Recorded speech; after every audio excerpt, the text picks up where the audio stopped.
Hello everyone, and welcome to the first ever Let's Talk Tennis podcast, where I'm going to talk about anything to do with tennis.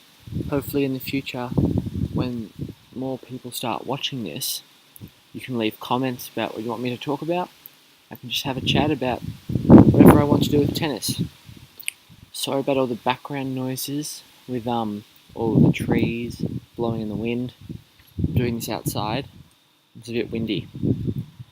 So today I'm going to talk about Barty. I thought that'd be a good place to start on the first ever podcast. And it's pretty much a video that I'm going to put onto YouTube. And I'm pretty sure that most people in Australia know who she is, who follow tennis, because she's been in the media recently over her good performance at the Australian Open. But I'm not sure for anyone from other countries, especially US being one of the most popular countries for tennis, they know her full story. And the fact that she's only 20, although she's already played 2 professional sports, and she's an amazing tennis player. Let's leave it at that.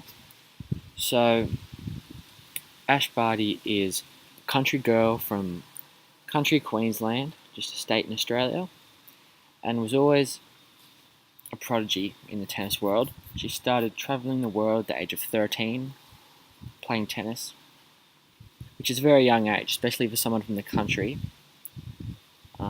So that was tough for her, and that's one of the reasons that she stopped playing tennis in the first place, which I'll get to in a second. But she turned professional in 2010, aged 14,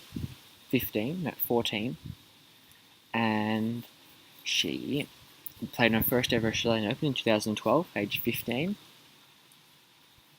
And then in 2013 was her most successful year. She was in the top 200 in the world, reached her high ranking at the time of 120. But more notably in doubles, she made 3 Grand Slam finals with her partner Casey Dellacqua, who's about 10 years older than her. They made the Australian Open final, the Wimbledon final, and the US Open final in that year, 2013. And she got to number 12 in the world in doubles, which I find is extraordinary, as she's only 12 in the world, considering she made 3 finals. So that was her best year. In 2014, she struggled, and after an injury, I think it was, she decided that she would take a break from tennis indefinitely.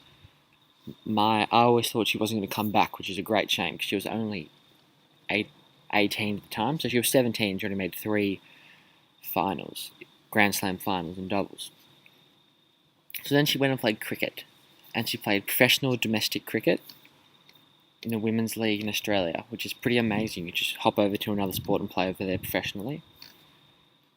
And then, after playing for the Brisbane Heat, a professional cricket team in Australia, she returned from tennis in early 2016. So, at the start of 2016, she was pretty quiet. I think she was just mainly training, getting back into the swing of things. She played Wimbledon,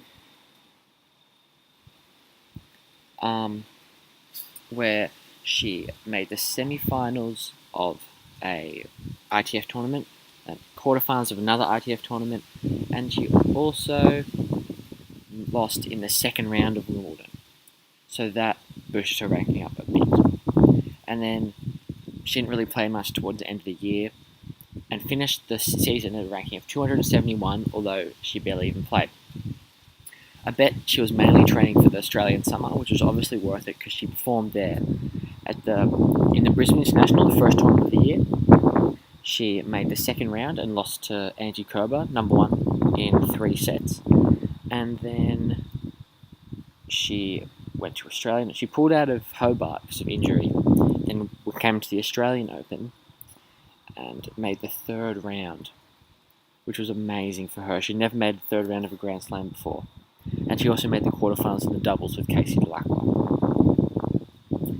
And then, so that boosted up her ranking at least 100 spots between those 2 tournaments, at least. I think she went up to 150 in the world, around there.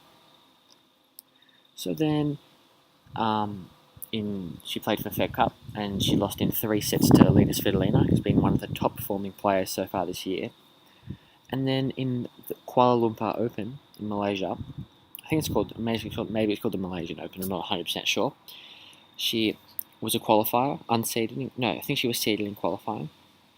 Qualified, won 3 matches, and then won another 5 matches in the main draw, only losing 1 set, and won the whole tournament. And also won the doubles tournament there with Casey Delacroix as well, which was absolutely amazing. She went up a huge amount of rankings, gone to the top 100 for the first time in her career high ranking, although she hasn't even been back for long. And her doubles ranking is currently, let me check this, 113. So she's almost back to the top 100 for doubles as well.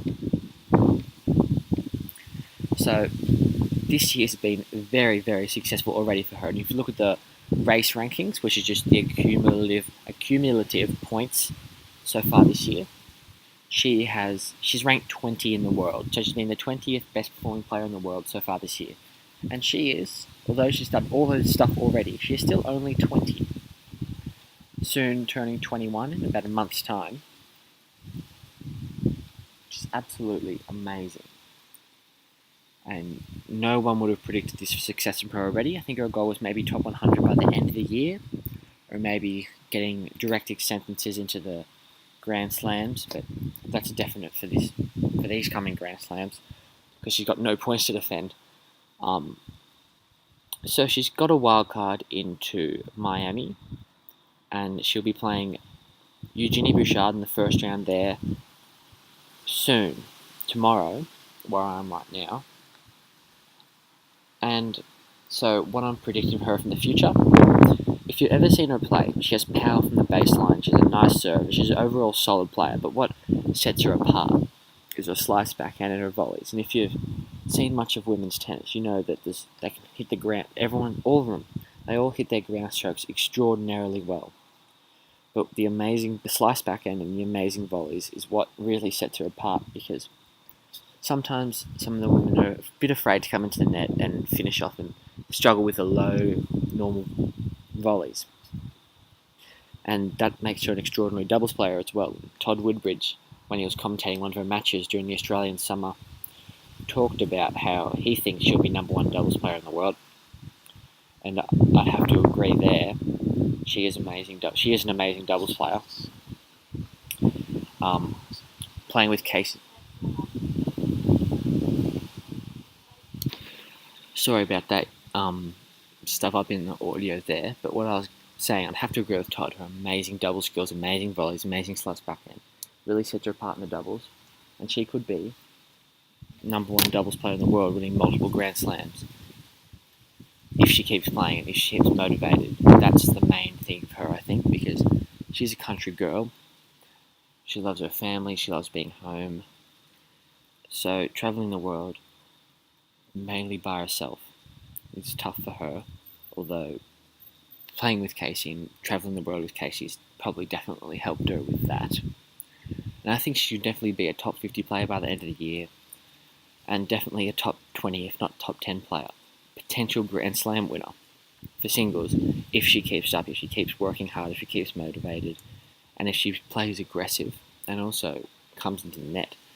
Because slogging from the baseline isn't going to get you extremely far unless you have amazing power such as Serena Williams or Karolina Pliskova, Garbiñe Muguruza, or you have amazing skills around the court and are amazingly fast like Angie Kerber. But I don't think she's either of them. But she does have the amazing slice and the amazing volleys, which can set her apart if she uses them well. So that's all I'm going to discuss today. If you have anything you want me to discuss in future episodes, my next episode, whenever it'll be, whether it's next week or a couple of weeks from now, please put it down in the comments below, and please like the video and subscribe. It'll help out a lot. I enjoy just talking to the computer and discussing about tennis, and hopefully you guys watch and you guys enjoy, and hopefully as more people watch I'll be able to improve, put my effort into the videos, stuff like that. So the quality of these will get better in the future. There won't be all these background wind noises, hopefully, so I won't have to do it outside. And yeah, so thanks so much for watching. If you got this far in the video, please subscribe and please watch YouTube videos. And if you could share this around as well, if you enjoy it, help me out a lot.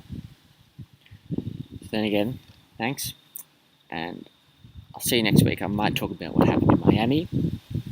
I might talk about another player, whether it's Nick Kyrgios, Roger Federer's season so far, or Maria Sharapova coming back. Those are 3 topics that I would like to cover in the future. And anything else. Just give me any suggestions and I'll talk about it. So, see you guys later.